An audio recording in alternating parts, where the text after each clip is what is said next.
तो Haryana police constable और Delhi police constable में से सबसे परफेक्ट नौकरी कौन सी है? आज इस वीडियो में इसके बारे में हम डिस्कस करने वाले हैं। देखो इस चीज को ना हम 3 भागों में डिवाइड करने वाले हैं। तो सबसे पहले इसको सैलरी के बेसिस पर, इसकी लोकेशन और पोस्टिंग के बेसिस पर और उसके बाद इसके वर्कलोड के बेसिस पर हम इसको डिवाइड करने वाले हैं। देखो सबसे पहले आपको बता देता हूँ, दिल्ली पुलिस कांस्टेबल की सैलरी हरियाणा पुलिस कांस्टेबल से ज्यादा होती है और ये लगभग हमारा 3 से 4 हजार रुपए एक्स्ट्रा होती है। अब दिल्ली पुलिस कांस्टेबल की आपकी जो सैलरी है ना, जब आप पहली बार लगते हो, जब ज्वाइनिंग करते हो, तो आपकी 40,000 के आसपास बनती है और वो फिर आगे बढ़ती रहती है। और हरियाणा पुलिस कांस्टेबल की वो लगभग 37 से 38 हजार के आसपास बैठती है। मतलब लगभग यही 3 से 4 हजार का इसका सारा चक्कर होता है।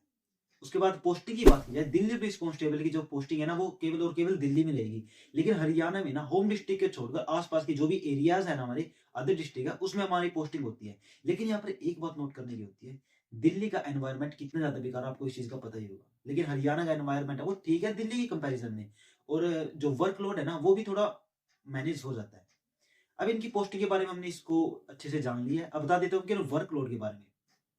देखो दिल्ली के अंदर ना भीड़ बहुत ज्यादा है, वहां पे जो क्राउड है वो कितनी ज्यादा आपको भी इस बारे में पता होगा। और जितने भी कॉन्स्टेबल्स है दिल्ली के अंदर, सारी की सारी की ड्यूटी वीआईपी के पीछे लगेगी। जितने भी नेता लोग हैं सबके पीछे लगेगी। और कितनी ज्यादा भीड़ होती है, कितना वर्कलोड है, आप इस बात को समझ सकते हो। और हरियाणा पुलिस में ऐसा कोई सिस्टम नहीं होता। हरियाणा पुलिस के अंदर ना एकदम बिल्कुल मजे वाली जॉब है। इतना वर्कलोड नहीं होता दिल्ली पुलिस कांस्टेबल की कंपैरिजन में, क्योंकि वहां पर हरियाणा के अंदर ना इतनी ज्यादा भीड़ है और ना ही ऐसे कोई सार्वजनिक एरिया जो बड़े बड़े एरियाज हैं।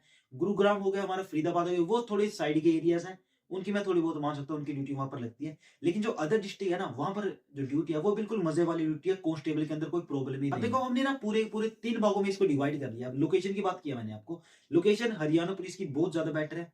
सैलरी है जो, वो दिल्ली पुलिस कांस्टेबल की बेटर है। और जो वर्कलोड की बात की जाए ना, दिल्ली पुलिस में नाइट ड्यूटी भी बहुत ज्यादा लगती है, क्योंकि वहां का एरिया आपको पता ही है। एक तो हमारी ये मेन कैपिटल हो गई, मेन एरिया हो गया, और साथ में हमारी कैपिटल भी होगी। जो वर्कलोड है वो बहुत ज्यादा रहने वाला है। तो वर्कलोड वो दिल्ली पुलिस में बहुत ज्यादा रहने वाला है हरियाणा पुलिस कांस्टेबल कंपैरिजन में। अब बात आती है कि हरियाणा पुलिस कांस्टेबल के अंदर हर बच्चा फॉर्म नहीं भर सकता है। अब उसके फॉर्म है ना वो 11 तारीख से निकल के आएंगे। लेकिन जो हरियाणा के बाहर के स्टूडेंट है ना, वो इस फॉर्म को भर नहीं सकते। इसका रीजन है, हरियाणा में सीईटी हुआ है, अभी पिछले साल हुआ है 2025 के अंदर। अब अगर आपने सीईटी के अगर आपने सीईटी का एग्जाम दिया होगा और आपने वो क्रैक किया होगा, तो आप हरियाणा पुलिस के अंदर फॉर्म भर सकते हो। अगर आपने सीईटी नहीं दिया है तो आप भूल जाओ, हरियाणा पुलिस के अंदर आप फॉर्म नहीं भर सकते हो। तो ये मेरे हिसाब से केवल और केवल हरियाणा वालों के लिए ज्यादा बेटर रहने वाला है। और साथ में इसमें कंपटीशन बहुत ही ज्यादा कम रहने वाला है। अब चॉइस आपके हाथ में। अगर आपको मेट्रो एक्सपोजर चाहिए और मेन एरिया में रहना है, तो आपके लिए दिल्ली पुलिस परफेक्ट है। लेकिन ध्यान में रखना, वहां का एनवायरनमेंट कितना ज्यादा बेकार है और वहां की सैलरी थोड़ी ही ज्यादा है, लेकिन वर्कलोड आपको उतना ही ज्यादा मिलने वाला है। हरियाणा पुलिस में थोड़े ही मजे हैं, थोड़ी कंफर्टेबल है, और आसपास के एरिया मिलता है, आसपास के लोग मिलते हैं, तो ज्यादा बेटर और मैनेजमेंट सिस्टम हो सकता है।